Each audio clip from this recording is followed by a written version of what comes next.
Om Swastiastu. Kami dari kelompok 5, dari mata kuliah dasar perancangan tapak, akan menjelaskan tugas kami yaitu analisis site yang menginformasikan konteks sensitif dan situs berkelanjutan, serta perencanaan dan desain. Pada bab 1, akan menjelaskan tentang apa itu membentuk lingkungan bangunan. Adapun dari nama-nama dari kelompok 5 sebagai berikut. Selanjutnya, presentasi akan dilanjutkan oleh teman saya.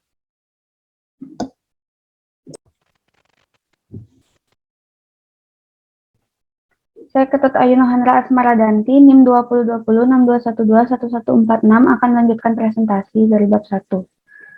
Sekitar 82% dari 312 juta penduduk AS dan 50% dari 7 miliar penduduk planet ini sekarang tinggal di daerah perkotaan. Kota dan pinggirannya saat ini mengimpor sejumlah besar sumber daya mentah dan olahan, dan mereka mengekspor sampah dalam jumlah besar, khususnya plastik, kertas, dan logam. Ekosistem bumi melakukan fungsi yang penting bagi kesehatan dan kesejahteraan manusia. Dalam fungsi alam, infrastruktur dari alam membantu melindungi kualitas udara yang kita hirup dan air yang kita minum, dan itu menyediakan banyak barang dan jasa lainnya. Ini termasuk makanan, serat, air, keanekaragaman hayati, dan produksi energi, serta penyediaan budaya, rekreasi, dan pengalaman spiritual. Next.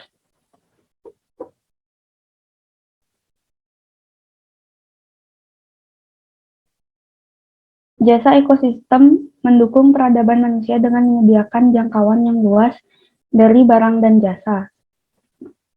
Berdasarkan fungsi antara lain barang atau jasa produksi, oksigen, air, makanan dan serat, bahan bakar dan energi, sumber daya, obat-obatan.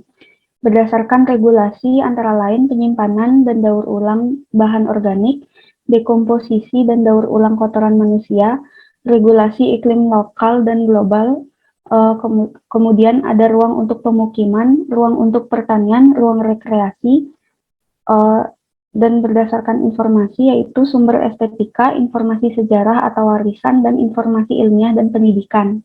Next.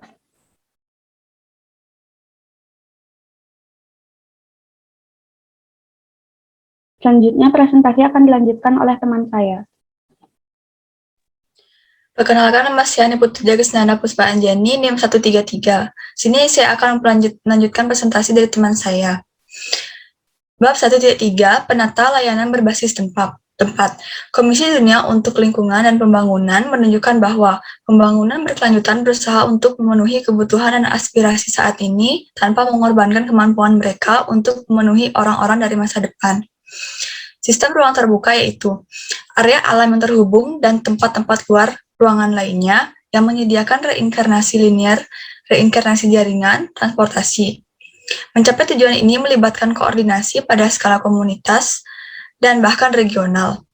Di Ottawa, Kanada misalnya, dalam proses pengembangan rencana, warga menyetujui seperangkat prinsip keberlanjutan masyarakat yang membahas lingkungan alam dan budaya yang termasuk meminimalkan kerusakan pada lingkungan alam, hormat bentuk kehidupan lain dan dukung keanekaragaman hayati, gunakan sumber energi terbarukan dan andal, dan jangan kompromi keberlanjutan masyarakat lain.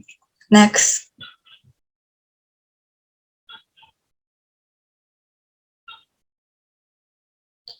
Contohnya adalah masyarakat. Meningkatkan mobilitas dan keselamatan pejalan kaki atau pengendara sepeda, menciptakan peluang untuk hidup aktif. Dalam ekonomi, menarik pengunjung, wisatawan, dan investasi, meningkatkan nilai properti, dan menciptakan pengalaman yang dapat dipasarkan. Contoh dalam lingkungan, menghemat energi, melindungi keanekaragaman hayati, mengurangi polusi udara dan air. Penata layanan tidak hanya bergantung pada menganalisis apa yang ada atau telaah, tetapi juga membayangkan apa yang bisa terjadi, yaitu skenario berjangka. Berikut tentang kualitas desain di lingkungan binaan. Yang pertama, desain yang baik mempromosikan kesehatan masyarakat, keselamatan, dan kesejahteraan. Yang kedua, desain yang baik membuat kota bekerja lebih baik, tidak hanya terlihat lebih baik. Yang ketiga, produk yang dirancang dengan baik akan berhasil di pasar yang ketat, di mana produk yang dirancang dengan buruk tidak akan. Next.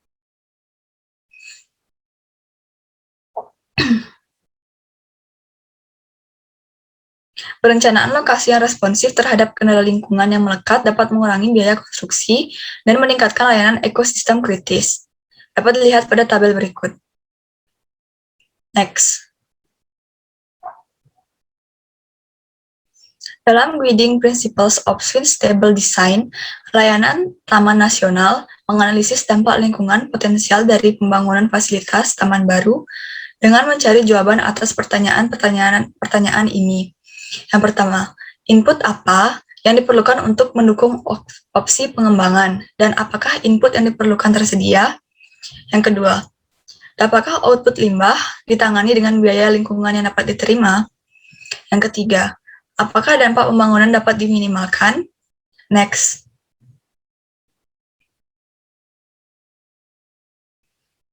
Pertumbuhan cerdas. Prinsip pertumbuhan cerdas dapat membantu pengambilan keputusan sektor publik dan swasta. Tujuan-tujuan ini untuk membentuk kembali lingkungan binaan pada di bawah ini, yaitu melestarikan ruang terbuka, menumbuhkan komunitas yang khas dan menarik, membuat berbagai peluang dan pilihan perumahan lingkungan walkable yang menyediakan berbagai pilihan transportasi, dan membuat keputusan pembangunan dan dapat diprediksi adil dan hemat biaya. Next. Kepemimpinan dalam Desain Energi dan Lingkungan atau LEED. Di Amerika Serikat, Leadership in Energy and Environmental Design mempromosikan keberlanjutan dengan berfokus pada kinerja bangunan dan situs di 5 bidang yang mempengaruhi kesehatan manusia dan lingkungan. Di antaranya, pengembangan situs berkelanjutan, penghematan air, efisiensi energi, pemilihan bahan, dan kualitas lingkungan dalam ruangan. Next. LEED untuk pengembangan lingkungan. Sistem penilaian lingkungan ini mengintegrasikan prinsip-prinsip pertumbuhan cerdas, desain lingkungan tradisional, dan desain bangunan hijau. Kinerja bangunan dan lingkungan dapat diukur dalam beberapa kategori. Yang pertama, lokasi dan linkages. Yang kedua, situs berkelanjutan. Next. Selanjutnya itu situs. Seperangkat pedoman sukarela dan tolok ukur kinerja baru-baru ini dikembangkan untuk desain lokasi, konstruksi, dan praktik pemeliharaan. Masyarakat dan kategori kredit dari pedoman size dan tolak ukur kinerja yaitu yang pertama, pemilihan situs, pre-design assessment and planning, desain situs air, desain situs tanah dan vegetasi, desain situs pemilihan bahan, desain situs kesehatan kesejahteraan manusia, konstruksi, operasi, dan pemeliharaan, dan yang terakhir yaitu pemantauan dan inovasi. Next. Yang terakhir yaitu indeks komunitas STAR. Sama seperti LEED, yaitu mengubah industri bangunan. STAR akan mengubah cara pemerintah daerah, menetapkan prioritas dan menerapkan kebijakan dan praktik untuk meningkatkan kinerja keberlanjutan mereka, yaitu sistem alam, contohnya ekosistem dan habitat, perencanaan dan desain, contohnya penggunaan lahan, transportasi dan mobilitas, dan energi dan iklim, contohnya energi terbarukan dan bangunan hijau. Selanjutnya presentasi akan dilanjutkan oleh teman saya.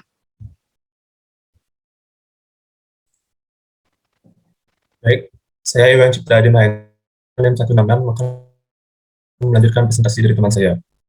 Selanjutnya ada site planning proses. Menurut Lynch, perencanaan lokasi adalah seni mengatur lingkungan fisik eksternal untuk mendukung perilaku manusia.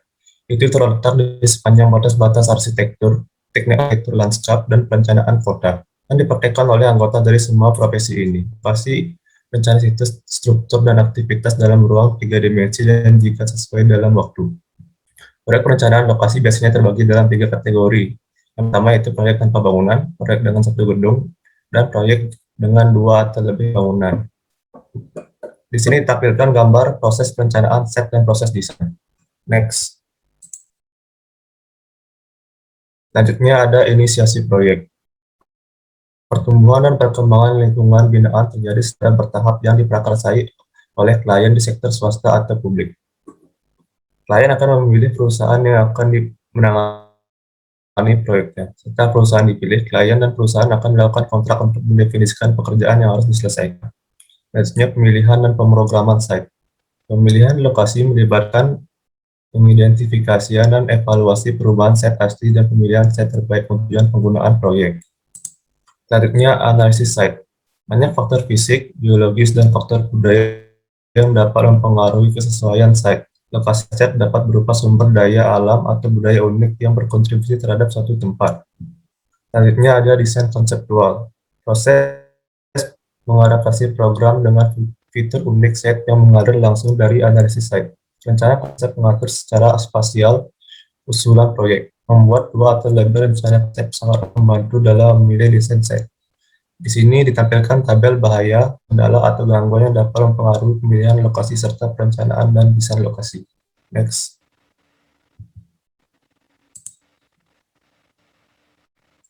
Selanjutnya ditampilkan juga gambar diagram hubungan antara pemetaan atau analisis kesesuaian penggunaan lahan, serta gambar informasi dari analisis situs yang digunakan oleh banyak profesi yang terlibat dalam proses perencanaan, desain, dan pengembangan site. Selanjutnya ada pengembangan desain. Proses pengembangan desain merupakan tahap menyempurnakan rencana konsep site. Selanjutnya ada pelaksanaan proyek. Pelaksanaan proyek adalah proses mengubah visi desain menjadi lingkungan yang dibangun senyata. Gambar konstruksi. Gambar konstruksi meliputi denah, bagian, elevasi, dan detail. 4 rencana. Khususnya memberikan informasi penting tentang kondisi site yang ada dan diusulkan. Yang pertama itu rencana tata ruang, rencana penilaian, rencana utilitas, dan rencana penanaman pohon. Spesifikasi konstruksi. Spesifikasi konstruksi melengkapi gambar konstruksi dan menyertakan informasi yang biasanya disampaikan dalam bentuk laporan. Next. Selanjutnya ada administrasi kontrak. Pengawasan konstruksi adalah tanggung jawab kontraktor umum dan berbagai subkontraktor yang membangun proyek. Pekerjaan ini melibatkan pembinaan tanah dan pembongkaran bangunan yang ada, konstruksi bangunan baru, jalan, utilitas, dan struktur situs lainnya, dan restorasi komunitas tanaman dan lanskap. Perizinan dan persetujuan. Tujuan utama pemerintah daerah adalah untuk melindungi kesehatan, keselamatan, dan kesejahteraan masyarakat. Selanjutnya, kompetensi profesional. Kompetensi yang diuji pada ujian lisensi profesional untuk arsitek, lanskap arsitek, dan insinyur sipil, dan sertifikasi ujian perencanaan kota. Selanjutnya ada ujian pendaftaran arsitektur lanskap. Mencakup beberapa topik antara lain sebagai berikut: definisi masalah, pemrograman, inventarisasi, analisis, dan desain site. Selanjutnya ada ujian pendaftaran arsitek. Menguji kemampuan untuk menghilangkan area yang kurang cocok untuk konstruksi bangunan dan perbaikan site lainnya. Mata pelajaran diujikan meliputi perencanaan dan praktis pemrograman, perencanaan dan desain situs. Selanjutnya ada ujian dasar teknik. Peserta diuji pada beberapa mata pelajaran yang mempengaruhi atau dipengaruhi oleh perencanaan lokasi, desain, konstruksi, dan lingkungan binaan. Ini termasuk hidrolik dan sistem hidrologi, mekanika tanah, fondasi, teknik lingkungan, dan transportasi. Selanjutnya yang terakhir adalah ujian perencana bersertifikat, diselenggarakan oleh American Institute of Certified Planners. Mengharapkan para perencana terbiasa dengan berbagai perencanaan lokasi masalah. Topik-topiknya mencakup pembuatan dan pelaksanaan rencana, serta tata ruang wilayah perencanaan. Selanjutnya presentasi akan dilanjutkan oleh teman saya.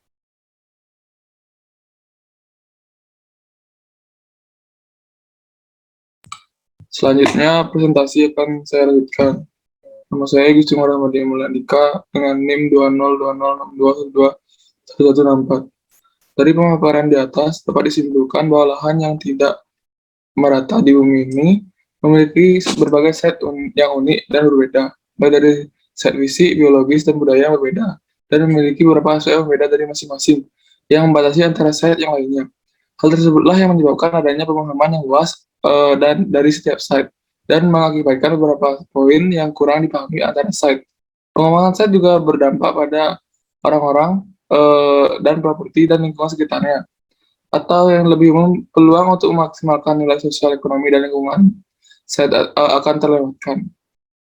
Dari kesimpulan tersebut, terdapat 3 contoh yang saya dapatkan. Yang pertama yaitu set resort. Biasanya set resort memiliki lahan yang cukup luas, yaitu 1 hektar. Dalam memilih site resort yang perlu diperhatikan yaitu lokasinya yang berada di tempat wisata, seperti di Ubud, Canggu, Caidase, Balangan, Nusa Dua, dan lain-lain. Yang kedua, site resort biasanya jauh dari keramaian masyarakat. Yang ketiga, site resort biasanya memiliki view di sekitar site yang menarik dan menjadi daya tarik wisatawan. Selanjutnya, contoh yang kedua yaitu site rumah sakit. Biasanya rumah sakit terletak pada pusat kota dan dekat dengan berbagai akses dari kota, seperti kantor pemerintahan, perumahan, pertokoan, dan lain-lain. Rumah sakit biasanya harus memiliki akses jalan yang besar untuk akses ambulan, agar mudah masuk membawa pasien. Akses jalan menjadi hal utama saat memilih lokasi pembangunan karena jalan yang macet akan menghambat perjalanan ambulans. Yang ketiga yaitu site terminal. Biasanya terminal memiliki site yang diperuntukkan untuk parkiran kendaraan transportasi darat dengan akses yang besar, serta lokasi yang berada pada perbatasan antara daerah. Terminal juga harus memiliki site yang besar agar banyak menampung kendaraan. Untuk bab kedua, pemilihan site dan programming. Baik, saya akan melanjutkan Pemilihan site dan presentasi. programming yaitu dalam sebuah pembangunan memiliki lokasi atau memainkan peran penting dalam perencanaan dan desain lokasi. Menggunakan lahan-lahan secara efisien dan dalam menjaga kualitas intrinsik dan karakteristiknya sekitarnya adalah prinsip dasar dari pengembangan dan desain lahan yang berkelanjutan. Tempat-tempat ini membutuhkan input energi yang lebih sedikit dan bahan-bahan menghasilkan lebih sedikit pengeluaran yang merugikan seperti polusi udara. Seperti contohnya Programming Certificate LAD, Dewan Bangunan Hijau AS. Sekarang mempertimbangkan konteks dan riwayat penggunaan lahan sebelum dan mengevaluasi perkembangan untuk kemungkinan sertifikasi sebagai proyek hijau, platinum, emas, dan perak. Secara lainnya yaitu urban infill, sebagai sistem bangunan yang terjadi pada lahan kosong. Presentasi akan dilanjutkan oleh teman saya.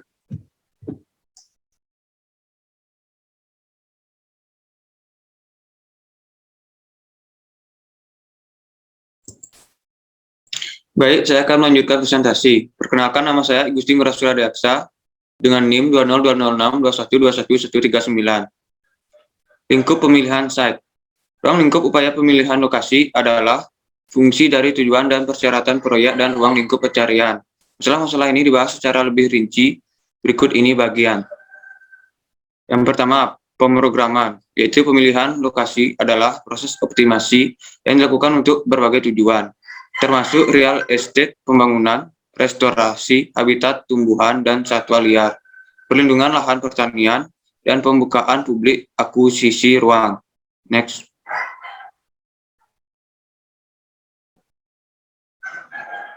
Tujuan klien sangat bervariasi dalam sektor swasta nirlaba, dan sektor publik.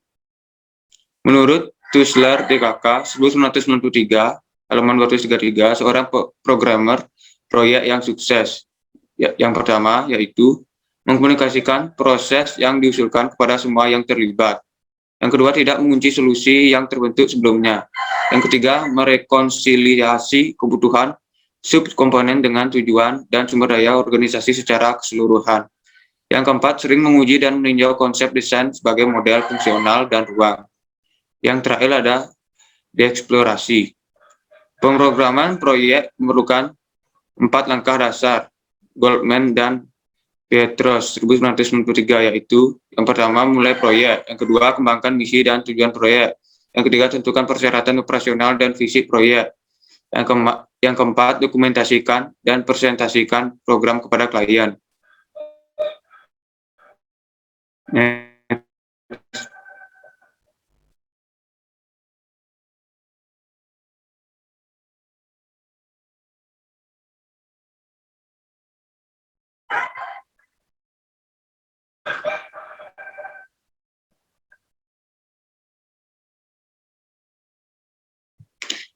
Selanjutnya, kebutuhan dan preferensi pengguna.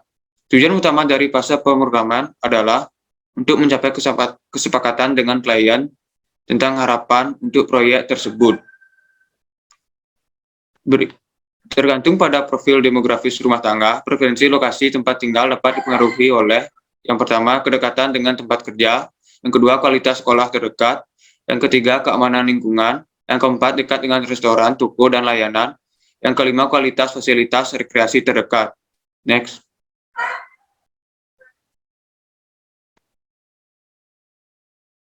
Survei preferensi visual (FPS).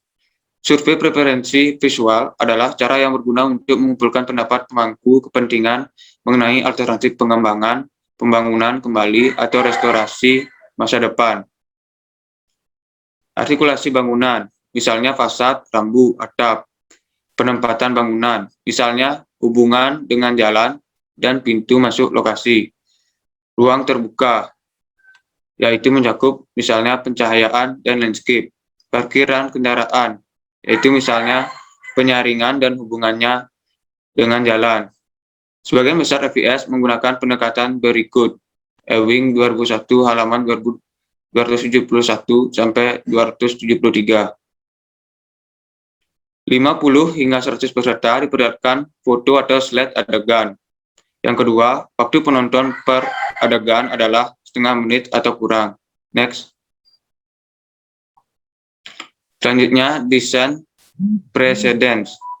Investigasi formal terhadap struktur dan fungsi bangunan, baik di dalam maupun di luar ruangan lingkungan, memiliki potensi untuk memajukan perencanaan dan merancang kebijakan dan praktik. Landscape Architecture Foundation (LAF) telah mengembangkan metode studi kasus untuk proyek perencanaan lokasi.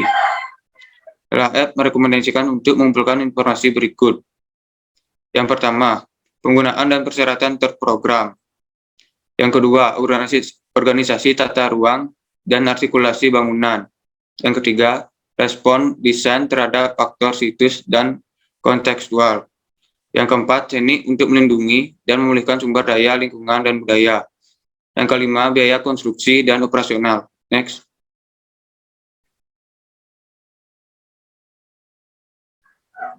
Selanjutnya, program documentation. Program proyek dapat menentukan penggunaan lahan, kegiatan, atau fasilitas yang akan terjadi di situs. Hubungan spasial ini termasuk dalam salah satu dari 4 kategori. Yang pertama, kedekatan sangat penting. Yang kedua, kedekatan diinginkan tetapi tidak esensial. Yang ketiga, kedekatan tidak penting. Yang keempat, kedekatan harus dihindari. Selanjutnya ada set requirements. Setiap program proyek memiliki persyaratan lokasi yang dapat mencakup ukuran parsel minimum, kedekatan dengan transportasi dan utilitas, tanah yang cocok, dan parameter lainnya. Setelah diidentifikasi, dievaluasi, dan dibandingkan. Peraturan penggunaan lahan dan nilai lahan adalah dua dari banyak atribut yang bervariasi secara spasial dalam lingkungan binaan. Atribut ini adalah penentu desain yang mempengaruhi lokasi, kepadatan, dan karakter pembangunan baru yang menjangkau desa kota kontinum. Baik, selanjutnya presentasi akan dilanjutkan oleh teman saya.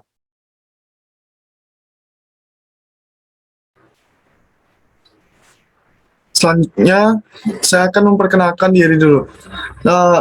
Saya Kade Gatanangga Permana, NIM 202062121141. Saya akan melanjutkan presentasi dari teman saya. 2.4 Luas spasial pencarian.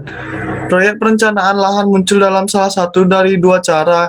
Klien mungkin sudah memiliki lahan dan penggunaan tanah di masa depan belum ditentukan, atau klien telah menentukan tujuan dan lahan harus ditemukan untuk mengakomodasi mereka. Tergantung pada tujuan klien, lahan potensial dapat tersebar luas secara geografis atau mereka semua mungkin terletak dalam satu lahan paket besar dan bersebelahan. Lahan potensial dipilih atau ditolak berdasarkan kesesuaian masing-masing lahan untuk penggunaan yang dimaksudkan. Proses penyaringan ini dapat mencakup berbagai skala spasial yang melibatkan analisis tidak hanya lahan tetapi juga komunitas di mana lahan berada. Proses pemilihan lahan juga dapat mengevaluasi lahan yang berada di bawah kepemilikan tunggal. Ini umumnya terjadi pada proyek-proyek yang diprakarsai oleh lembaga-lembaga publik yang memiliki lahan yang relatif luas. Next.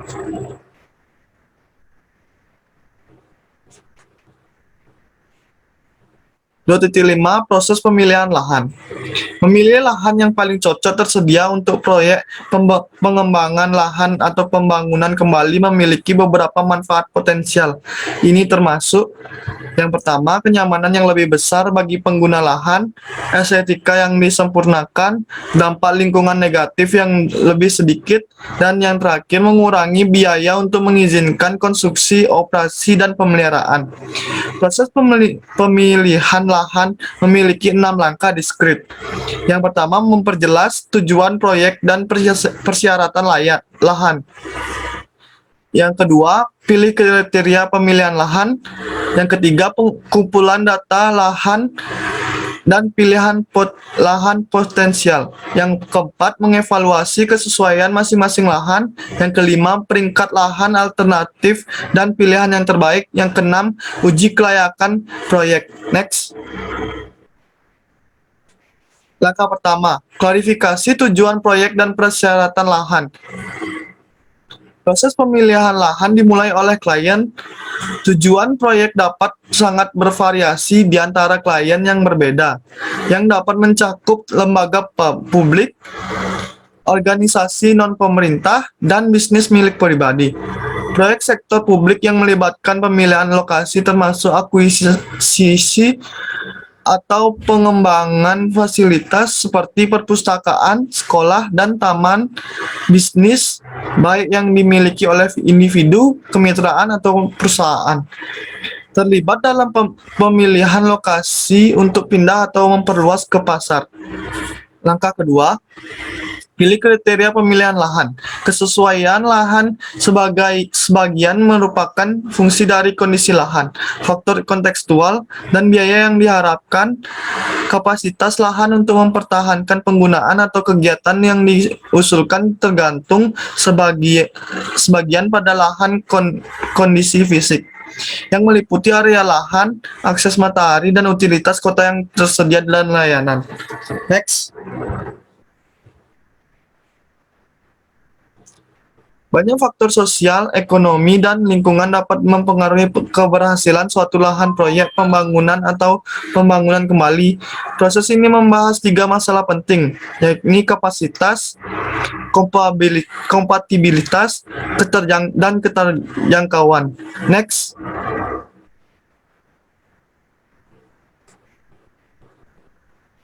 Kondisi situs. Kondisi bawah permukaan penting dalam proses pemilihan situs. Kedalaman dangkal kebatuan dasar atau air tanah misalnya dapat mengurangi kesesuaian situs untuk membangun bangunan, yayasan, dan utilitas bawah tanah. Berbagai program brownfield federal, negara bagian, dan lokal dapat membantu memfasilitasi pembangunan kembali situs-situs ini di negara bagian Wisconsin, misalnya daur ulang tanah. Hukum Wisconsin Act 453 memiliki 2 tujuan utama.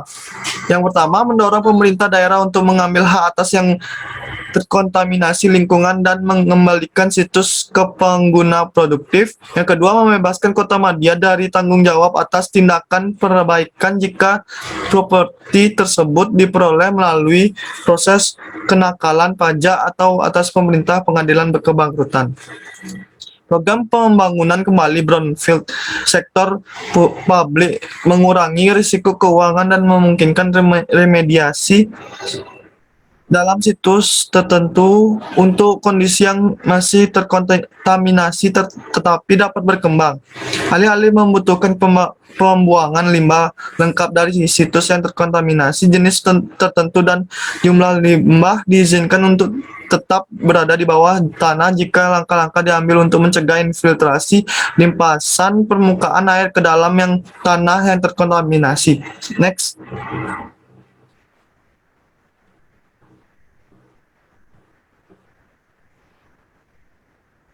Ukuran atau area parsel adalah kriteria ambang batas lain dalam memilih situs untuk beberapa tujuan. seperti tabel 2 strip 2 di sini.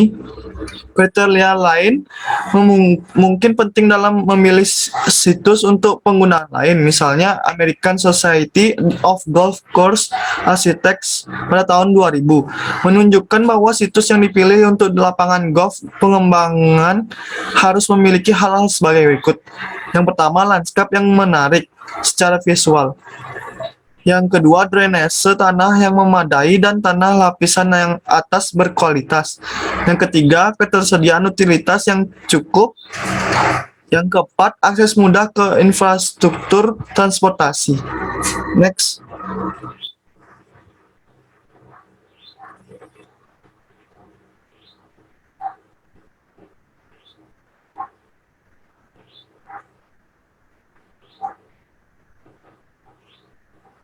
Faktor kontekstual.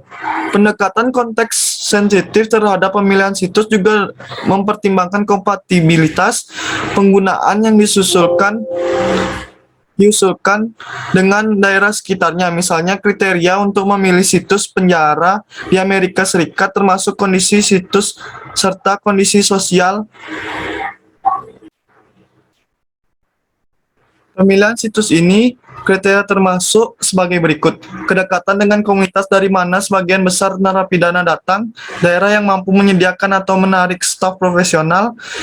Yang ketiga, daerah yang dengan layanan sosial yang memadai, rumah sakit, sekolah, universitas, dan pekerjaan kesempatannya untuk mendukung tujuan permasyarakatan.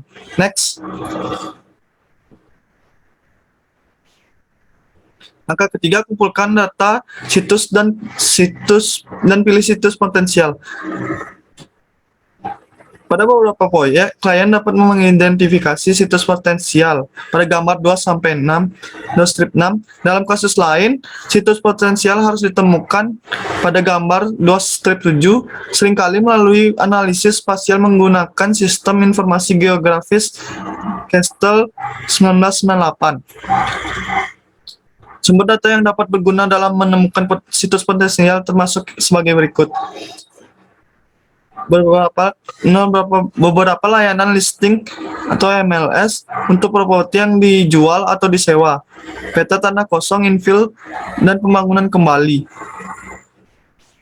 yang disiapkan oleh pemerintah kota setempat selama pembaruan rencana komprehensif dan studi perencanaan lingkungan.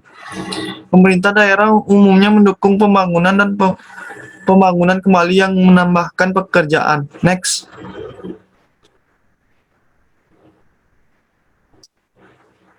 Pada gambar tersebut, situs infill dan pembangunan kembali yang tersedia, Badan Perencanaan dan Pembangunan Ekonomi dapat memberikan data berguna lainnya tentang situs, termasuk area paket, utilitas yang tersedia, dan peraturan pembangunan yang berlaku. Next.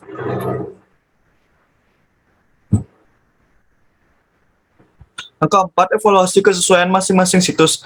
Setelah situs potensial diidentifikasi, data tambahan diperlukan untuk menilai setiap situs. Kesesuaian untuk proyek yang diusulkan. Mengevaluasi kesesuaian situs biasanya melibatkan analisis data kuantitatif dan kualitatif. Beberapa sumber data umum meliputi foto udara, batas paket dan data menilai pajak, peta jalan raya, peta utilitas, peta topografi, peta tanah, foto-foto tingkat dasar yang menunjukkan pemandangan di dalam dan di luar lokasi. Berikut adalah gambarnya. Next.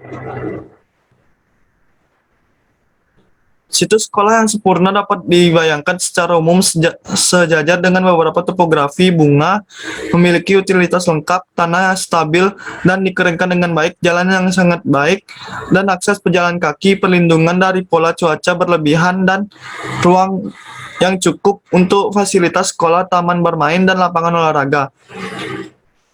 Contoh skala peringkat untuk kriteria pemilihan situs meliputi sebagai berikut. Yang pertama, bagus sekali, bagus, diterima, agak diterima, dan diterima. Next. Skala peringkat kuantitatif. Plus 1 menguntungkan, 0 netral, min 1 tidak menguntungkan, 4 sangat baik, 3 baik, 2 adil, 1 miskin, 0 tidak dapat diterima. Kerja ambang batas adalah situs kritis dan atribut kontekstual yang membantu dalam screening situs potensial. Kriteria ambang batas dapat berupa atribut fisik, ekonomi, atau hukum dari situs atau sekitarnya. Banjir risiko misalnya dipertimbangkan dalam duduk sekolah umum di Alaska. Berikut adalah tabelnya. Next. Proses evaluasi situs untuk potensi akuisisi ruang terbuka di San Francisco menggunakan serangkaian kriteria kesesuaian yang luas. Lihat pada gambar di samping sebagai berikut. Next.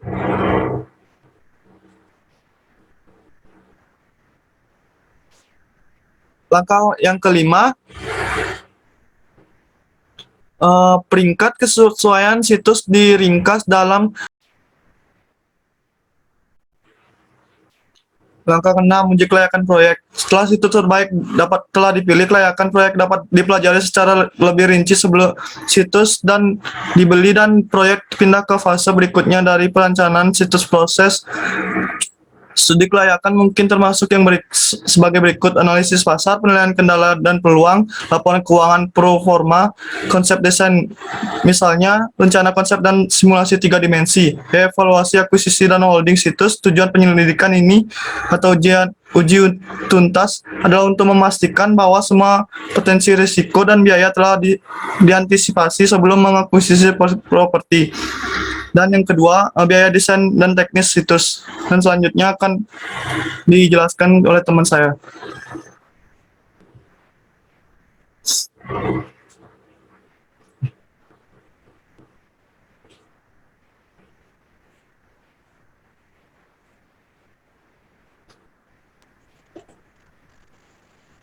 Nama saya dengan nomor Putra dengan NIM 124. Laporan pemilihan site. Laporan evaluasi lokasi sering disiapkan untuk meringkas metode dan hasil pemilihan lokasi untuk ditinjau untuk klien dan pihak yang berkepentingan lainnya. Laporan evaluasi site tipikal termasuk teks dan grafik. Susunan pembuatan laporan site. Yang pertama, judul halaman, daftar isi, ringkasan bisnis plan, pengantar, proses pemilihan lokasi, evaluasi dari kandidat site, menjelaskan kekuatan dan kelemahan masing-masing site, kesimpulan, referensi, dan lampiran. Next. Kesimpulan. Pemilihan lokasi adalah proses mengidentifikasi sebidang tanah yang cocok untuk satu atau lebih spesifik tujuannya. Pemilihan lokasi melibatkan pengumpulan analisis dari kedua site dan data konstekstual. Berikut adalah contohnya. Next.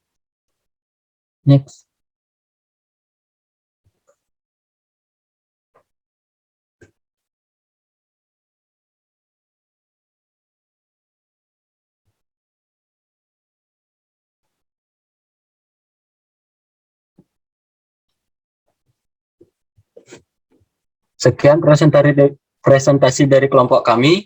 Mohon maaf jika ada salah kata maupun perilaku yang kurang berkenan. Saya tutup presentasi.